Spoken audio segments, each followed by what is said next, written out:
Hello guys, magandang gabi sa inyo. Sa lahat ng mga followers ko nagla-like. Yung napapanood nyo guys, na damo na kinakain ko, ang pangalan ay asparagus. Masarap yun guys pag linalaga.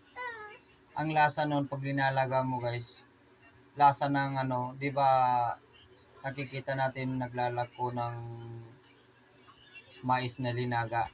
Yun ang lasa niya, lasang mais. Kahit i-try nyo guys, kumuha kayo ng gamot na yon, yung kinakain ko. Kasi may nagtatanaw diyan sa comment kung anong damo yun. Asparagus ang tawag doon. Kahit sa mga kalsada makakita niyo yun guys. Matigas yun. Ugasan mo lang yung puno. Pag nabunot mo yon, ugasan mo. Tapos lagain mo. Inumin mo yung katas. Manamis-tamis siya guys. Parang mais. Yun yung sagot ko dun sa comment. Kung nanonood ka, ipatuloy mo lang guys yung panonood mo. Maraming salamat sa comment. Thank you.